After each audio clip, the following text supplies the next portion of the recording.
¿no? Es como que sabemos absolutamente todo de la variable aleatoria, porque conocemos cómo se distribuye. Justamente lo que construimos es la distribución de probabilidades de esas variables aleatorias. Entonces, tenemos el conocimiento máximo, digamos, de la variable. Sabemos todos sus valores posibles y con qué probabilidades ocurren.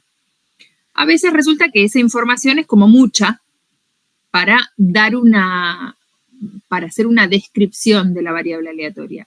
Muchas veces nos resulta de interés poder resumir ese comportamiento.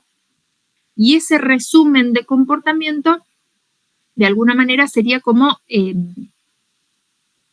achicar o dar una descripción simplificada de cómo se comporta esa variable, ¿sí? Es como, como para hacer una analogía y que se entienda lo que quiero decir, es como si uno tuviera datos recogidos de una determinada variable de interés y entonces tiene, por un lado, todos los datos individuales. Imaginemos, no sé, que nos interesaba alguna característica de las personas y que entonces entrevistamos a 100 personas y les preguntamos a esas 100 personas eso que nos interesa. Qué sé yo, la cantidad de hijos que tiene. Entonces tenemos nuestros registros, que son los 100 valores de número de hijos que me dijeron cada una de esas 100 personas. Si yo quiero mostrarle a alguien esos resultados, no les voy a mostrar la tira de 100 valores, ¿no? Voy a hacer un resumen de esa información y entonces probablemente calcule un promedio de los valores de números de hijos que me dijeron estas 100 personas. Y entonces digo, mira, ahí en promedio estas familias o estas personas tienen 2 hijos. Voy a tratar de alguna manera de condensar toda esa información en un conjunto de medidas que representen algo de ese comportamiento de la variable. ¿Se entiende? Y entonces ahí lo que surgen son lo que llamamos en estadística características de las variables aleatorias. Las dos características más habituales y conocidas son la esperanza y la varianza de la variable aleatoria. Son dos medidas, dos características, dos descripciones o dos resúmenes que hacemos del comportamiento completo de la variable aleatoria y que representan de alguna manera los dos aspectos más relevantes que podemos mencionar de esas distribuciones. La esperanza nos va a dar idea de el centro de gravedad de la distribución de probabilidad, o sea, el valor en el que se concentra la distribución de probabilidad. Es como una medida de posición, de localización de la distribución. Y la varianza, de lo que me va a hablar es de la dispersión de esa distribución, de cuánto varían los valores posibles de la variable alrededor de ese valor central o centro de gravedad que representa la esperanza, ¿sí? Todos conocemos ya las medidas descriptivas de media y desviación estándar o de media y variancia, ¿no? Bueno, esas medidas descriptivas, promedio y varianza o promedio y desvío estándar, son las realizaciones empíricas de estas dos características teóricas, esperanza y varianza, ¿sí? Cuando hablamos de las características de la variable aleatoria, estamos hablando de unas medidas teóricas de la distribución de probabilidad, de esa que es de la población, y que si nosotros no observamos la población completa, nunca vamos a conocer. Después vamos a quizás aproximarlas con estas medidas descriptivas que calculemos a partir de una muestra, ¿sí? Pero acá lo estamos definiendo como en ese nivel macro donde viven las distribuciones de probabilidad, que a esas no las vamos a ver nunca tangiblemente a menos que pudiéramos entrevistar o observar a la población completa. Lo que vamos a ver después son aproximaciones empíricas que hagamos con muestras tomadas de esas poblaciones, ¿no? Entonces, las funciones de densidad las vamos a ver a través de histogramas, las funciones de probabilidad puntual las vamos a ver a través de gráficos de bastones o de barras, podríamos flexibilizar hasta ahí de variables discretas, pero eso observado en una muestra, ¿sí? Y eso va a ser algo que represente o que aproxime a esas distribuciones madre que existen en las poblaciones, ¿sí? Y lo mismo va a pasar con las medidas. Esas distribuciones en la población tienen características que después las vamos a poder estimar o aproximar a partir de la muestra a través de las medidas descriptivas, ¿sí? Aclaro esto porque muchas veces confunde lo que es la esperanza y lo que es el promedio que uno calcula cuando tiene un conjunto de datos, ¿no? Como que conceptualmente representan la misma cosa, pero la esperanza es ese valor teórico de la distribución poblacional y el promedio es como una estimación que hacemos de esa esperanza a partir de datos observados en una muestra, una observación parcial de la población. Existen un montón de otras características, no es que con la esperanza y la variancia ya tengamos todo. Podríamos caracterizar a las distribuciones de probabilidad en otros aspectos también, pero estos dos son como los principales, digamos, y los que de alguna manera me dan una idea bastante acertada, digamos, del comportamiento de la variable aleatoria, ¿sí? Entonces, ¿de qué hablamos cuando hablamos de esperanza? Bueno, yo les decía recién, la esperanza es como de alguna manera me habla de la localización de la distribución de probabilidad. La esperanza es como el valor de la variable sobre el que la distribución de probabilidad hace equilibrio, podríamos decir. O sea, se lo suele llamar centro de gravedad de la distribución porque justamente representa eso. Imagínense que nosotros tenemos una variable discreta que tiene su función de probabilidad puntual representada en un grafiquito de bastones, ¿sí? Como hablábamos recién. Bueno, imagínense que ustedes pudieran agarrar ese grafiquito de bastones en el aire. Entonces tienen el eje con los palitos arriba que representan a los bastones. La esperanza de la variable aleatoria va a ser el valor sobre el que esa distribución hace equilibrio. Imagínense que ese grafiquito yo lo apoyo acá en el dedo y tengo que buscar la posición en el eje en el que esos bastoncitos queden exactamente haciendo equilibrio. Ese va a ser el valor de la esperanza. Es el centro de gravedad de la distribución, el valor en el que se equilibran los valores de la variable ponderados por los bastones que los acompañan. ¿Sí? Ahí vamos a ver el ejemplo, pero bueno, vamos a ver el ejemplo y de ahí se desprende lo que iba a decir. En el ejemplo tenemos un fabricante de artículos que sabe que las condiciones de operación actual producen alrededor de un 4% de artículos defectuosos. Por cada artículo defectuoso el fabricante pierde 10 pesos, mientras que la utilidad de los productos conformes es de 50 pesos. Nos lo agarró la inflación el ejemplo. Si X es la variable que representa la utilidad neta por artículo, el fabricante desea saber cuál es el valor de utilidad que puede esperar en su producción a largo plazo. ¿Sí? Entonces, esta persona tiene esta situación en la que tiene un proceso de fabricación que genera artículos conformes o defectuosos, ¿no? Entonces ahí nosotros podríamos pensar en una variable aleatoria que caracterice una indicadora, por ejemplo, que mande al 1 a los artículos conformes y al 0 a los artículos disconformes, ¿no?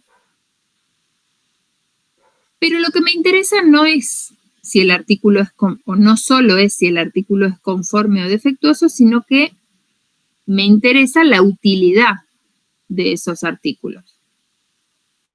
Entonces ahí nosotros podríamos pensar de alguna manera en un experimento aleatorio que sea seleccionar un producto de ese proceso de fabricación y ver si es defectuoso o no defectuoso, ¿no? Entonces nosotros tendríamos en nuestro omega, ¿dónde estoy? En nuestro omega tendríamos producto defectuoso o producto no defectuoso, ¿sí? Y lo que me interesa como variable es la utilidad neta por artículo. Entonces lo que tengo es una variable aleatoria que está tomando a cada uno de los artículos y le está asignando como representante su utilidad, que es este 10 negativo, porque si es defectuoso el fabricante pierde 10 pesos, o este 50 positivo, porque si el artículo es bueno, genera esa utilidad. Entonces yo podría pensar en una variable X que vale menos 10 si el omeguita es defectuoso y que vale 50 si el omeguita es no defectuoso, ¿no?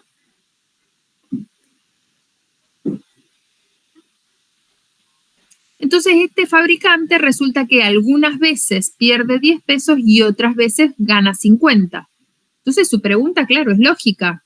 A la larga, en mi producción, ¿cuánto gano en promedio? ¿Cuál es mi utilidad promedio? ¿Qué se les ocurriría hacer a ustedes para responderle a esta persona?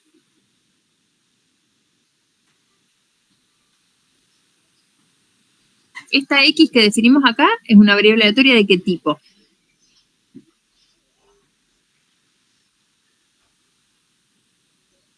¿Es discreta o es continua?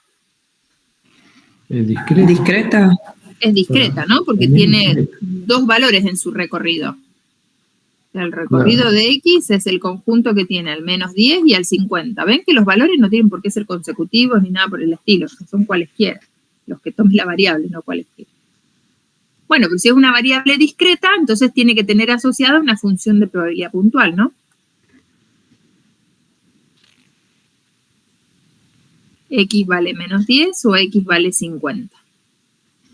¿Con qué probabilidad X vale menos 10? El 4% de los defectuosos que decía arriba. Exactamente. X vale menos 10 cada vez que el artículo sea defectuoso. O sea que la probabilidad de que X valga menos 10 es la misma que la probabilidad de que el artículo sea defectuoso. Y la probabilidad de artículo defectuoso me decían que era del 4%. ¿No? O sea que esta P en menos 10 que tengo que poner acá es lo mismo que la probabilidad de defectuoso, es lo mismo que 0,04. Me quedé sin diapositiva. La escribo acá. Menos 10, 50. Y la PX valdría, dijimos, la P en menos 10 es lo mismo que la probabilidad de que el artículo sea defectuoso y eso me decían que era 0,04. ¿Y la P en 50 cuánto valdrá? Y será la probabilidad de que el artículo no sea defectuoso, 0,96, ¿no? O sea que esta persona el 4% de las veces pierde 10 pesos y el 96% de las veces gana 50 pesos. A la larga, ¿cuál será su utilidad promedio? ¿Qué dirían ustedes? ¿O qué calcularían? ¿Cómo le responderían? Tienes un promedio ponderado con esas probabilidades. Exacto. ¿No? Claro, a uno lo que se le ocurre es justamente hacer un promedio ponderado. Un promedio entre menos 10 y 50, pero no un promedio simple. Porque el menos 10 no ocurre la misma cantidad de veces que el 50. Entonces, ¿por qué pondero? Por sus chances de ocurrencia. Entonces, a uno se le ocurriría hacer la cuenta menos 10 por 0,04 más 50 por 0,96, ¿no? Eso que a uno se le ocurre hacer es justamente la esperanza de la variable aleatoria. Es ese promedio, ese valor promedio que uno obtendría ponderando los valores de la variable por los bastoncitos, por las alturas de los bastoncitos que tiene arriba. Esa cuenta es la que hace que me dé el equilibrio, ¿no? Entonces, justamente, ese cálculo que todos haríamos muy intuitivamente es lo que define la esperanza, o también se llama valor esperado, de la variable aleatoria. Que si hacemos la cuenta, da 47,6, 47 pesos con 60 centavos. Entonces, ¿cómo se interpreta eso? Porque eso no es un valor de la variable, no es un valor posible. La variable o vale menos 10 o vale 50. No vale 47 nunca. Pero ese 47 lo que me está representando es que si yo observo muchas veces ese proceso, y para cada una de esas observaciones registro la utilidad, en promedio, esas observaciones me van a dar 47,60.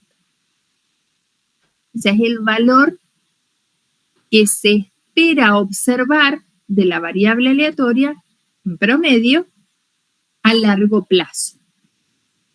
¿Sí? Eso es lo que está representando la esperanza. Entonces, de alguna manera me ubica en eso, en dónde está localizada la distribución de probabilidad. Bueno, su centro de equilibrio es este. ¿Sí?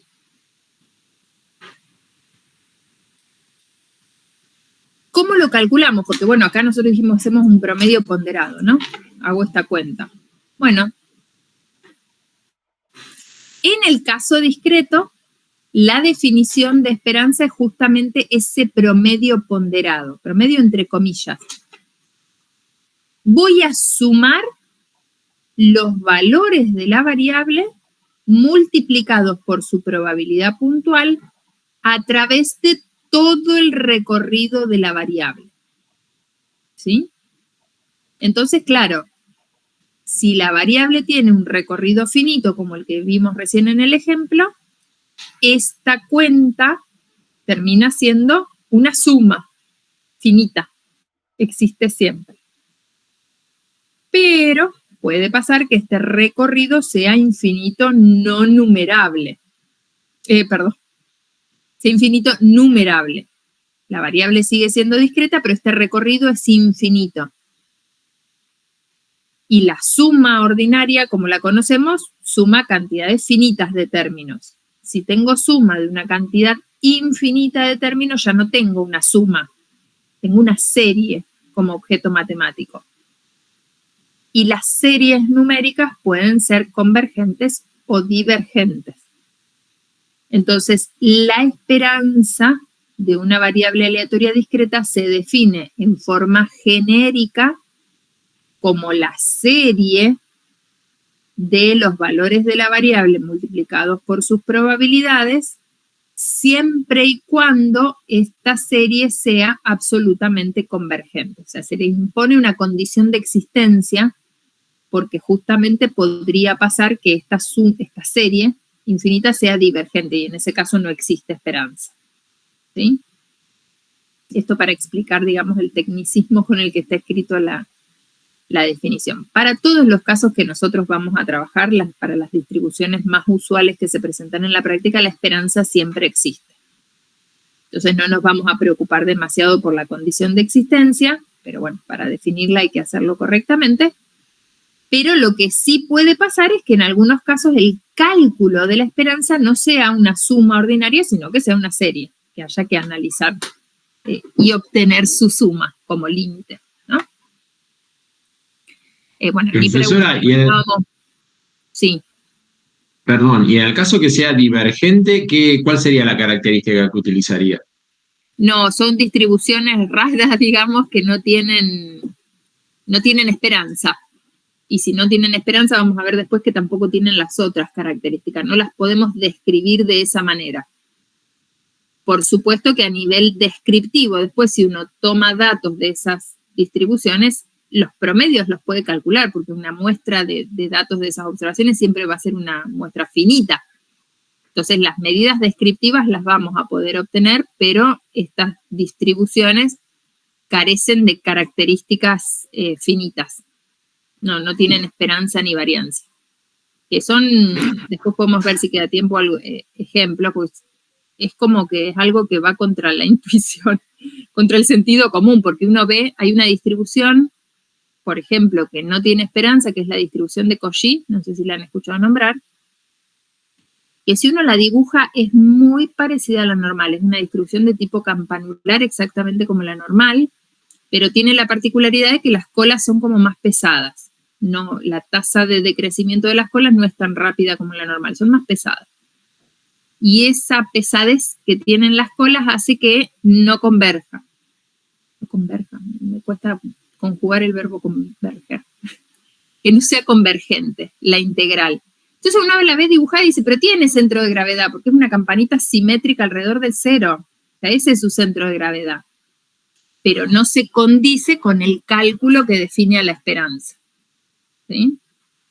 Pero bueno, como digo, en la práctica uno no se encuentra con esas distribuciones, entonces no nos preocupemos demasiado con estas cuestiones. Yo lo dejo anotado ahí porque, bueno, como les decía, cuando uno da la definición lo tiene que hacer con la rigurosidad que merece. Pero en los casos que vamos a trabajar, estas series van a ser siempre convergentes. ¿Sí? Pero bueno, lo que sí puede pasar es eso, esa salvedad sí la enfatizo, de que el cálculo de la esperanza no siempre se resuelve a través de una suma ordinaria. Puede requerir el análisis de una serie numérica en los casos en que el recorrido sea infinito, ¿sí? Numerable. Pero el cálculo es eso, o sea, es como si en el caso discreto uno agarra la tablita y multiplica valor de la variable por probabilidad, valor de la variable por probabilidad y suma, ¿sí? Y eso me da el valor de la esperanza. Las observaciones que tenemos ahí abajo, bueno, es lo que les mencionaba. Si tenemos un número finito de valores, la expresión se reduce a una suma ordinaria y entonces siempre existe. Se puede interpretar como un promedio ponderado de los valores de la variable con ponderaciones dadas por las probabilidades puntuales, lo mismo que ya dijimos. Y si los resultados de la variable fueran equiprobables, entonces esa cuenta termina siendo exactamente un promedio ordinario, un promedio aritmético ordinario.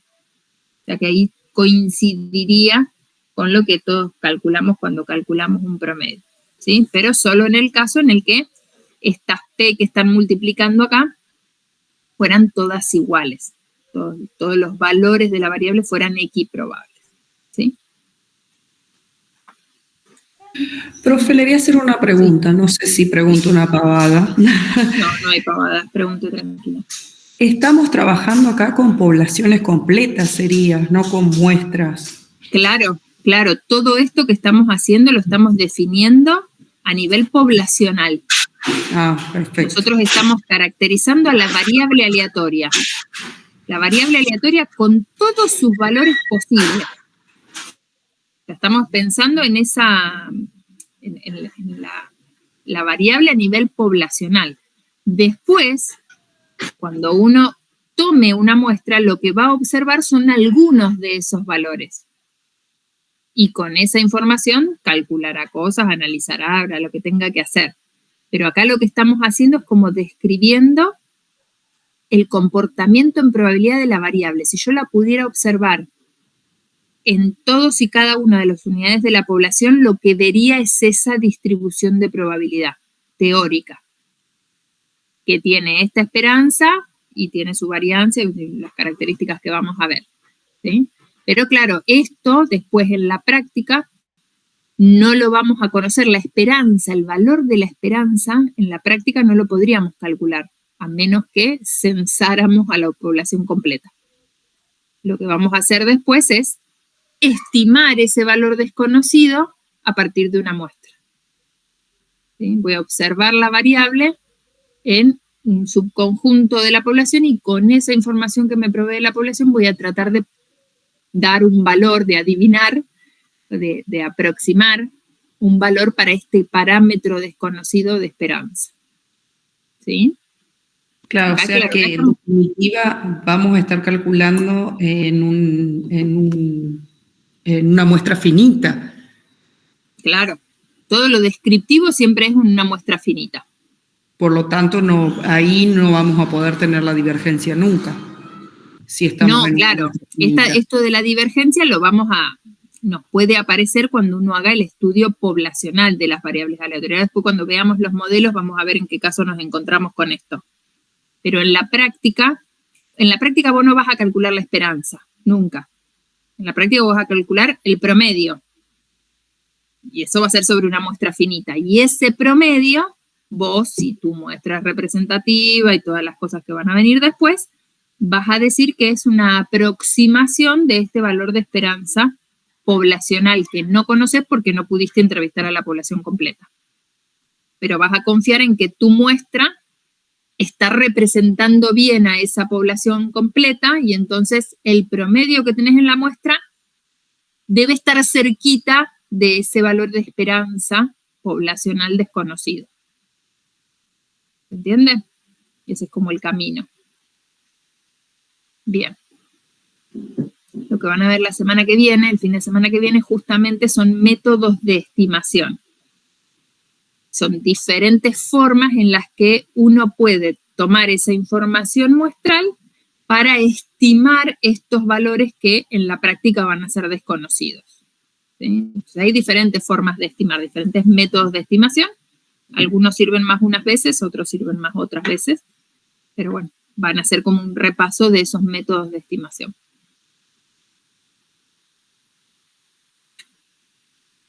Bien. Eso en el caso continuo, en el caso discreto, ¿sí? Como teníamos en el ejemplo. ¿Qué pasa si nuestra variable es discreta? Ya está, ya llegó la hora en la que se empieza a mezclar todo. ¿Qué pasa si la variable es continua? Claro, en el caso continuo ya no puedo aplicar esta formulita, porque no puedo sumar a través de los valores de la variable porque no los puedo identificar y porque no tengo esta P puntual. Tengo una función de densidad y un recorrido continuo. Bueno, el análogo a esa suma del caso discreto es la integral en el caso continuo. ¿De quién? De la misma cosa. Los valores de la variable ponderados por su densidad de probabilidad. ¿Sí? La suma se transforma en integral y la P chiquita se reemplaza por la S. ¿Sí? Pero lo que representa es lo mismo, solo que en el caso continuo. Y de nuevo se impone esta condición de existencia porque esta integral podría ser una integral impropia si el recorrido es no acotado y entonces esta integral podría ser divergente. De nuevo, los casos que vamos a trabajar son todos casos en los que la esperanza existe. Estas integrales van a ser convergentes. ¿Sí? Entonces acá, bueno, tenemos el mismo ejemplito que habíamos estado trabajando del tiempo de transferencia de las llamadas. Podríamos calcularle la esperanza a ese tiempo. ¿Ya se acuerdan que la densidad era una función exponencial que hacía una cosa así? Arrancaba en 1 y bajaba así.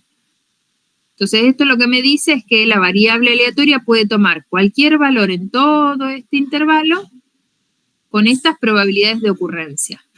¿Sí? O sea, son más probables los valores pequeños de la variable aleatoria y a medida que la variable aleatoria crece en valor, la chance de ocurrencia de esos valores va disminuyendo. O sea, es poco probable que el sistema tarde mucho tiempo en transferir las llamadas, ¿no? Valores pequeños de la variable tienen mayor probabilidad de ocurrencia porque la densidad es más alta allí.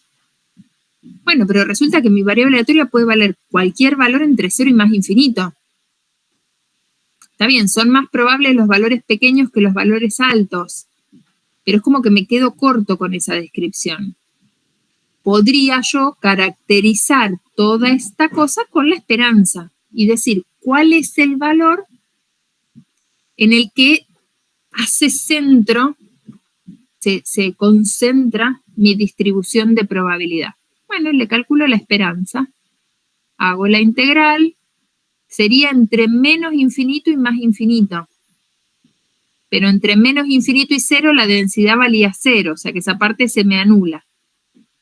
Entonces me queda la integral entre 0 y más infinito de x multiplicado por la densidad. Esta era la f de x. Tengo una x más multiplicando. ¿sí? Resuelvo la integral, me da 1. O sea que esta distribución de probabilidad tiene su centro de gravedad en el 1. ¿Qué significa eso? Que a la larga, o sea, a través de muchas llamadas telefónicas que este sistema tiene que transferir, en promedio, el tiempo que demora para hacer esas transferencias es de 1 minuto. ¿Sí? Habrá llamadas que demoren más y habrá llamadas que demoren menos. Pero en promedio, el tiempo de transferencia es de 1 minuto a la larga. ¿Sí? En la práctica, yo no puedo observar todas las llamadas, pues me tendría que quedar indefinidamente ahí en el centro de comunicaciones midiendo el tiempo de transferencia de todas y cada una de las llamadas. Ese 1 no lo voy a poder observar. Bueno, digo, mira, voy a medir el tiempo de transferencia de 100 llamadas. Y capaz que el promedio del tiempo de transferencia de esas 100 llamadas me da 0,98, qué sé yo, 1,5, no sé. Me va a dar algo que va a estar, si la muestra es buena, cerquita de ese 1. Y en la práctica yo me voy a tener que conformar con eso. Al 1 no lo voy a poder observar nunca. ¿Se entiende? O sea, nosotros acá estamos hablando del comportamiento del que provienen las variables aleatorias que después nosotros vamos a observar. O sea, lo que uno tiene que entender es que todo lo que uno observa empíricamente viene como de una población madre, de una distribución madre que no vamos a llegar a conocer. Pero esa distribución madre es la que rige el comportamiento de la variable. ¿Sí? Y todo lo que nosotros hagamos en la práctica va a estar intentando describir a ese comportamiento madre que no podemos ver. ¿Sí? Entonces, estamos definiendo esas cuestiones a ese nivel macro, ese nivel madre allá arriba. Y después eso en la práctica lo vamos a ir trabajando empíricamente con aproximaciones, con estimaciones. ¿Sí? Es que si nosotros pudiéramos observar estos comportamientos poblacionales, no existiríamos los estadísticos. No serían necesarios los métodos de análisis estadístico, ¿no? Porque justamente lo que hacemos es eso, tratar de todo el tiempo de estar descubriendo o respondiendo cosas que suponemos que pasan, pero que no las podemos ver, no son tangibles. Entonces, tomamos pedazos de esas cosas que queremos conocer y con esos pedazos tratamos de adivinar lo que pasa en esas poblaciones a las que es imposible acceder. ¿Sí? Bien, entonces acá definimos esperanza, en el caso discreto y en el caso continuo. La esperanza de una variable aleatoria tiene una serie de propiedades que son muy útiles en la práctica. Lo voy a pasar un poquito más rápido, así podemos hacer algo de práctica. Me salteo estas 3 diapositivas que son un poco la justificación teórica de las propiedades que vamos a ver ahora. El que quiere las puede leer y me pregunta, pero si no lo podemos saltear sin problemas y nos detenemos en algunas de las propiedades que tiene el operador esperanza, la medida esperanza de las distribuciones de probabilidad. La primera propiedad dice que la esperanza de una función lineal es la función lineal de la esperanza. O sea, esta medida de esperanza que nosotros definimos hace un ratito, si yo la aplico sobre una función lineal de la variable aleatoria, yo tenía mi variable aleatoria x, y resulta que después a la x la tuve que transformar porque, qué sé yo, mi x era, no sé, monto de las inversiones en pesos, y resulta que tengo que pasar todos mis resultados a dólares o a alguna otra moneda, entonces tengo que hacer una transformación lineal de mi variable. Y yo para mi variable ya había calculado esperanza, ya había hecho toda la descripción, todo. Bueno, no me hace falta volver a calcular todo sobre los nuevos valores transformados. Si la transformación que yo aplico es de tipo lineal, puedo aplicarle la misma función a la esperanza y me va a dar lo mismo. O sea, la esperanza. Acá. Estoy mirando en otro lado.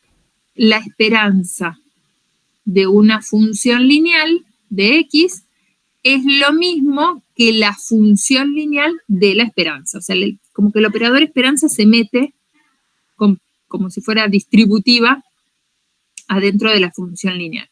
¿Sí? Y eso matemáticamente la demostración es simple porque la integral de la función lineal es función lineal de integrales, ¿no? Y entonces me queda demostrado. Otra propiedad dice que la esperanza de una constante es la misma constante. Claro, si una variable aleatoria es constante, lo que significa es que vale siempre lo mismo, ¿no? O sea, que la variable aleatoria sea constante, lo que me está diciendo es que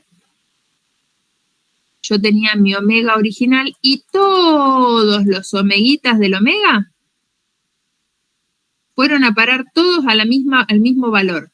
Todos los omeguitas fueron a parar a C, a ese valor constante. Entonces, la variable aleatoria vale C. Es el único valor que toma. ¿Con qué probabilidad lo toma? Con probabilidad 1. Porque todos los omeguitas fueron a parar a C. O sea que esta variable aleatoria constante tiene un único bastón arriba de C, un único bastón de altura 1. ¿Cuál es el centro de gravedad de esa distribución? Y ese valor C, ¿no? Me tengo que parar justo abajo de C para que el palito quede haciendo equilibrio. Entonces, en este caso ni lo estudiaríamos, ¿no es cierto? Ni lo estudiaríamos, no, claro. Porque no necesitaríamos saber nada de una muestra. No, porque, claro, la variable siempre vale lo mismo. Entonces, no tenemos nada que estudiar ahí, ¿no? Exacto. Pero bueno, a veces aparece que en los desarrollos que uno necesita aplicar, aparece la esperanza de una constante a colación de alguna transformación que uno hizo. Bueno, la esperanza de una constante es la misma constante. ¿Sí? La tercera propiedad dice que si tenemos una suma de variables aleatorias, la esperanza de la suma me da lo mismo que la suma de las esperanzas individuales. ¿Sí? ¿Qué sé yo? Tenía en un determinado problema monto de inversiones, qué sé yo, monto de inversiones por publicidad gráfica y monto de, no sé, inversiones de otro tipo por separado, ¿no? Cada una con su esperanza. Y después me interesa la suma como monto de inversión total. Bueno, la esperanza de ese total es lo mismo que la suma de las dos esperanzas individuales. ¿Sí? El operador esperanza es lineal.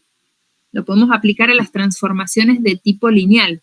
Si combinamos esta tercera con la primera que vimos, podemos definir esta que es más general, que dice que la esperanza de combinaciones lineales de variables aleatorias es lo mismo que meter el operador adentro. Combinaciones lineales de las esperanzas individuales. ¿Sí? Y acá viene esta aclaración que se la pueden resaltar, porque el hecho de que el operador esperanza sea así de noble para las funciones lineales hace que uno se aproveche o se quiera abusar y de la mano agarramos el codo y es como que el operador esperanza lo metemos adentro de cualquier función. Y entonces